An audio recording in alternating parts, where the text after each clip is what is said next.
Hi అండి. Welcome back to my channel. నేను ఇక్కడ గ్లిటర్ ఫార్మ్ షీట్స్‌తో ఒక ఫ్లవర్ వైజ్ అనేది చేస్తున్నాను. అంటే ఫ్లవర్స్ అన్నీ కూడా ఈ గ్లిటర్ పేపర్స్‌తోనే చేస్తున్నాను. దీనికోసం మీరు బ్యాంగిల్ తీసుకోండి. తర్వాత ఇక్కడ నేను సిరప్‌ది పై క్యాప్ ఉంటుంది కదా! అది తీసుకొని చిన్న రౌండ్స్ ఇలా మార్క్ చేసుకొని ఇలా కట్ చేసేసుకున్నాను.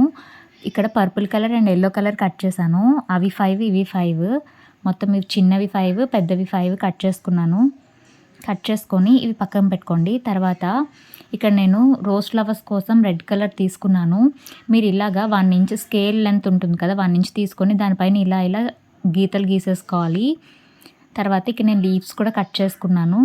గ్రీన్ కలర్‌వి ఫస్ట్ డ్రా చేసుకొని కట్ చేసుకుంటే చాలా ఈజీగా ఉంటుంది. ఇక్కడ ఫస్ట్ రోజ్ ఫ్లవర్ కోసం ఇక్కడ నేను మార్క్ చేసి పెట్టుకున్నాను కదా! ఆటికి హాఫ్ వరకు కట్ చేసుకోవాలి మొత్తం. అసలు గ్లిటర్ ఫార్మ్ షీట్స్‌తో చెయ్యనిది ఏది లేదని నాకు అనిపిస్తుందండి. ఫ్లవర్స్ చేసుకోవచ్చు, జ్యువెలరీ ఐటెమ్స్ చేసుకోవచ్చు, హెయిర్ యాక్సెసరీస్ అయితే చాలా బ్యూటిఫుల్‌గా చేసుకోవచ్చు. గ్లిటర్ ఫార్మ్ షీట్స్‌తో చాలా చాలా ఉంటాయి క్రాఫ్ట్స్ చేసుకోవడానికి. ఇప్పుడు ఇలా మొత్తం కట్ చేసిన తర్వాత మీరు ఇవి ప్రాక్టీస్ చేస్తే వచ్చేస్తుంది. మీరు అది రౌండ్‌గా ఇలా అంటే కటర్‌ని కాకుండా ఫార్మ్ షీట్‌నే తిప్పితే అవి మనకి ఫ్లవర్స్ అనేవి ఈజీగా వచ్చేస్తాయి. అంటే ఇలా కర్వ్స్ అనేవి ఈజీగా వస్తాయి. ఇంకొక సైడ్ కూడా సేమ్ అలాగే అది గ్లిటర్ ఫార్మ్ షీట్‌ని ఇలా కొంచెం స్లైడ్‌కి తిప్పుతూ ఉండండి. అప్పుడు కరెక్ట్‌గా కర్వ్స్ అనేది వస్తుంది. ఇలా నేను మొత్తం 5 ప్రిపేర్ చేసి పెట్టుకున్నాను. 5 రోజ్ ఫ్లవర్స్ కోసం 5 ప్రిపేర్ చేసి పెట్టుకున్నాను. తర్వాత మనం సర్కిల్‌లో కట్ చేసుకున్నాం కదా! బ్యాంగిల్ పెట్టి వాటిని ఎలా ఫ్లవర్స్‌లా కట్ చేసుకోవాలో క్లియర్‌గా చూడండి. చాలా ఈజీగానే ఉంటుంది. అంటే ఫస్ట్ కట్ చేసేటప్పుడు కష్టంగా అనిపిస్తుంది కానీ అలా అలా ప్రాక్టీస్ చేస్తూ ఉంటే ఈజీగానే అయిపోతుంది. ఇక్కడ నేను ఎలా కట్ చేస్తున్నానో చూడండి. 5 సైడ్స్ ఇలా కట్ చేసుకోవాలి కరెక్ట్‌గా. ఇప్పుడు కరెక్ట్‌గా సెంటర్‌లో కట్టర్ పెట్టిన తర్వాత ఆ ఫార్మ్ షీట్‌ని కొంచెం సర్కిల్‌లాగా ఇలా తిప్పితే మనకి కర్వ్ అనేది నీట్‌గా వస్తుంది. ఫ్లవర్ షేప్ కూడా బావుంటుంది. చాలా ఈజీగానే ఉంటుంది. మీరు కట్టర్‌ని కాకుండా ఫార్మ్ షీట్‌ని కొంచెం సర్కిల్‌లాగా మూవ్ చేయండి.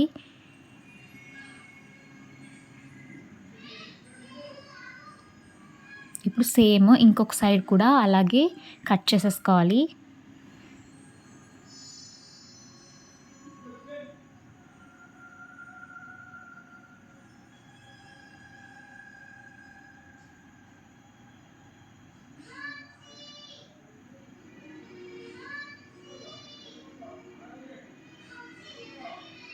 మీరు టోటల్‌గా కట్ చేసిన తర్వాత తెలుస్తుంది మీకు ఫ్లవర్ అనేది కరెక్ట్ షేప్‌లో ఉందో లేదో.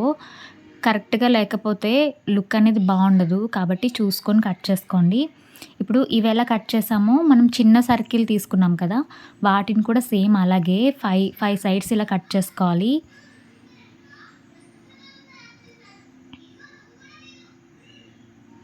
కట్ చేసుకొని సేమ్ మనము పెద్దదానికి ఎలా అయితే కర్వ్స్ అనేది తిప్పుకున్నామో అలాగే దీనికి కూడా కర్వ్స్ అనేది చేసుకొని ఫ్లవర్ లాగా మేక్ చేసుకోవాలి. మీరు ఫస్ట్ టైం నా ఛానల్ చూసినట్టయితే ప్లీజ్ సబ్స్క్రైబ్ చేయండి. అలాగే పక్కనున్న బెల్ ఐకాన్ కూడా క్లిక్ చేయండి. నేను ఏ వీడియో పెట్టినా మీకు నోటిఫికేషన్ వస్తుంది. ఇంకా గ్లిటర్ ఫార్మ్ షీట్స్‌తో హెయిర్ క్లిప్స్ అయితే చాలా బ్యూటిఫుల్‌గా చేసుకోవచ్చు. అవి కూడా నేను నెక్స్ట్ వీడియోలో చెప్తాను. ఆల్రెడీ నా ప్రీవియస్ వీడియోలో పిల్లల కోసమని హెయిర్ క్లిప్స్ చేశాను.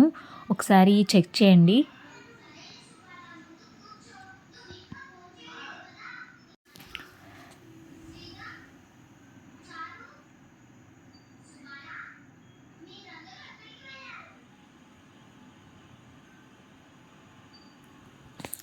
ఇప్పుడు మొత్తం సర్కిల్స్ అలాగే పెద్దవి, చిన్నవి అన్నీ కూడా ఇలా ఫ్లవర్స్ లాగా కట్ చేసుకొని పెట్టుకోవాలి. పెట్టుకున్న తర్వాత ఇవి ఇలా వదిలేస్తే స్టిఫ్‌గా ఉంటాయి. వీటిని హీట్ చేస్తే అవి కొంచెం అంటే ఫ్రీగా ఉండి ఫ్లవర్స్ లాగా మంచిగా కనబడతాయి. ఇలా ఉంటే మనకి స్టిఫ్‌గా ఉన్నట్టు అంత లుక్ అనేది బాగోదు. మొత్తం ఇలా కట్ చేసుకున్న తర్వాత వీటిని ఎలా మనం హీట్ చేయాలో చూద్దాం. నార్మల్‌గా అయితే ఐరన్ బాక్స్ యూజ్ చేస్తారు. నా దగ్గర ప్రెజెంట్ ఐరన్ బాక్స్ అవైలబుల్ లేదు కాబట్టి నేను ఎలా హీట్ చేస్తున్నానో మీకు చూపిస్తాను. మనం నార్మల్‌గా దోసలు చేసే పాన్స్ ఉంటాయి కదా! ఇలా పాన్ మీద మనం హీట్ చేసేసుకుంటే ఈజీగా అయిపోతుంది. ఇలా మనకి అంటే క్లాత్ లాగా అయిపోవాలి. చూసారు కదా! షేప్ మాత్రం చాలా బా వస్తుందండి హీట్ చేసుకుంటే. మొత్తం చూడండి హీట్ చేసిన తర్వాత లుక్ అనేది ఎలా ఉందో. ఈజీగా మనం ఏ ప్యాన్ మీదైనా సరే మనకి హీట్ చేసుకొని మంచిగా తీసేసుకోవచ్చు. కొంచెం హీట్ చేసేటప్పుడు చూసుకోండి. హ్యాండ్ అనేది కాలే ఛాన్సెస్ చాలా ఉంటాయి. ఇది కొంచెం ప్లాస్టిక్ టైప్ ఉంటుంది కదా! Rubber type. కాబట్టి ఇలా దగ్గరికి ముడుచుకొని లుక్ అనేది చాలా బావుంటుంది. సేమ్ మొత్తం అన్నీ కూడా ఇలా హీట్ చేసుకోవాలి. ఇప్పుడు రోజ్ ఫ్లవర్ ఎలా చేస్తున్నానో చూడండి.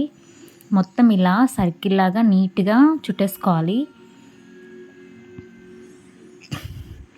చుట్టుకొని నేను ఎడ్జ్‌లో ఇక్కడ B7000 గ్లూ పెట్టుకొని అది అటాచ్ చేస్తాను. కానీ గ్లిటర్ ఫార్మ్ షీట్స్ గ్లూ పెట్టి అటాచ్ చేసినా అస్సలు అటాచ్ అవ్వవండి. చాలా సేపు పట్టుకొని ఉండాలి. నేనేం చేస్తానంటే దానికి ఒక పిన్ లాంటిది ఏమన్నా గుచ్చేసి దాన్ని సెక్యూర్ చేసేస్తాను. ఎందుకంటే చాలా సేపు అలా పట్టుకొని ఉంటే టైం వేస్ట్. చూసారు కదా! ఫ్లవర్ మాత్రం చూడడానికి చాలా బావుంది. నేను నార్మల్‌గా ఇలా పెట్టుకొని చాలా సేపు ఉంచాలి. అస్సలు స్టిక్ అవ్వదు. నార్మల్‌గా ఏ వీడియోస్‌లో అన్నా ఇలా పెట్టేసి నార్మల్‌గా ఫార్వర్డ్ చేసేస్తారు. కానీ వాళ్ళు మాత్రం పట్టుకొనే ఉంచుతారు చాలాసేపు. మీకు బ్యాక్‌గ్రౌండ్ వర్క్ అనేది మీకు చూపించలేము కదా మొత్తం అంతా. కాబట్టి నేను ఏం చేస్తానంటే ఒక పిన్ అనేది దానికి గుచ్చేసుకొని పక్కన పెట్టుకుంటాను. చూసారు కదా! ఇక్కడ సైడ్ నేను ఒక పిన్ టైప్ గుచ్చేసి ఉంచాను. మనం లీవ్స్ కట్ చేసుకున్నాం కదా! నేను ఇక్కడ 3 లీవ్స్‌ని ఈ రోజ్ ఫ్లవర్ కింద నేను అటాచ్ చేస్తున్నాను. నార్మల్‌గా అటాచ్ చేస్తే గమ్‌తో అటాచ్ అయిపోదు. ఇక్కడ నేను గేజ్ వైర్‌ని తీసుకొని వాటిని అంటే మనం ఎలా అయినా ఫ్లవర్స్‌కి కింద మనకి స్టాండ్ లాగా ఉండాలి. కాబట్టి దానికోసం నేను గేజ్ వైర్‌ని తీసుకుంటాను. ఇక నేను 0.8 mm గేజ్ వైర్ తీసుకుంటున్నాను. తీసుకొని మనకి ఫ్లవర్ లోపల నుంచి మూవ్ చేసేసిన తర్వాత లాస్ట్ మనకి గమ్ అప్లై చేసేసుకోవాలి. ఎందుకంటే మనము లీవ్స్ అనేది పెడతాం కాబట్టి అటాచ్ చేస్తాం కాబట్టి వాటిని కూడా ఇందులోకి గుచ్చేసుకుంటే ఈజీగా వెళ్ళిపోతాయి.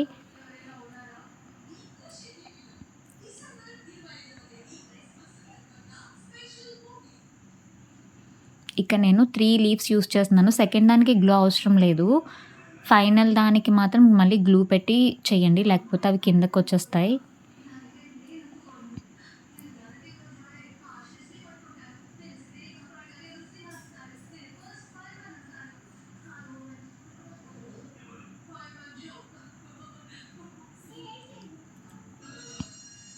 మొత్తం రిమైనింగ్ ఫ్లవర్స్ అన్నీ కూడా అంటే రోజ్ ఫ్లవర్స్ అన్నీ కూడా ఇలాగే ప్రిపేర్ చేసుకోవాలి. అంతే చూడండి కొంచెం రియల్ లుక్ అనేది వచ్చింది కదా! చాలా బావుంటాయి. ఇక్కడ నేను రిమైనింగ్ ఫ్లవర్స్ కోసం అంటే 2 ఫ్లవర్స్ కలపాలి. ఇక్కడ నేను ఆపోజిట్ కలర్స్ తీసుకున్నాను. అంటే యెల్లో చిన్నవి, అలాగే పర్పుల్ పెద్దవి తీసుకున్నాను. ఇక్కడ మధ్యలో పర్ల్ పెట్టి అంటే 2 స్టాండ్స్‌లో తీసుకొని పర్ల్ పెట్టాను. ఎందుకంటే గేజ్ వైర్ అనేది ఇక్కడ కనిపిస్తుంది కాబట్టి పర్ల్ పెడితే లుక్ అనేది బావుంటుంది. అలాగే పైన అది కొంచెం స్టిక్ అయి ఉండడానికి నేను ఇలా పర్ల్ పెట్టాను. ఇక్కడ నేను 0.4 mm గేజ్ వైర్ తీసుకున్నాను. ఎందుకంటే కొంచెం ఫ్లెక్సిబుల్‌గా మూవ్ అవ్వడానికి. తర్వాత కింద మొత్తం ట్విస్ట్ చేసేసుకోవాలి. 1 ఇంచ్ వరకు అలా ట్విస్ట్ చేసుకున్న తర్వాత ఇప్పుడు అందులో నుంచి ఒక్క స్టాండ్ తీసి దానికి మళ్ళీ పర్ల్ పెట్టాలి. వీడియో ఒకసారి క్లియర్‌గా అబ్జర్వ్ చేయండి. చాలా ఈజీగా అర్థమవుతుంది. ఇప్పుడు ఇలా పెట్టిన తర్వాత ఇందులో మళ్ళీ పర్ల్ పెట్టి వీడియోలో చూపిస్తున్నట్టుగా ట్విస్ట్ చేసుకోండి. అప్పుడు కొంచెం లుక్ బావుంటుంది. ఫ్లవర్ పక్కన ఒక చిన్న పర్ల్ ఉన్నట్టు.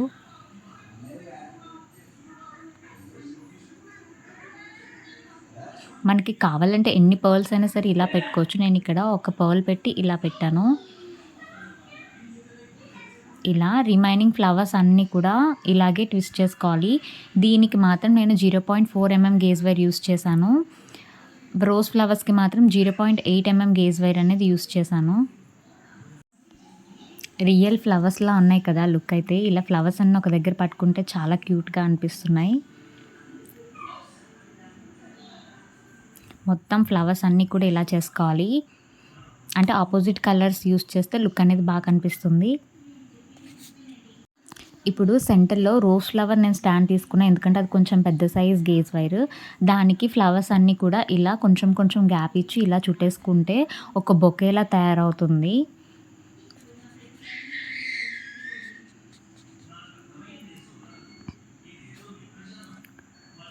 ఇప్పుడు నేను కింద ఫ్లవర్ వేస్ కోసం నేను ఇక్కడ పిల్లలకి లిటిల్ జాయ్ ఉంటుంది కదా అయిపోయింది ఖాళీది అది యూస్ చేసి దానికి ఇలా పెయింటింగ్ చేశాను.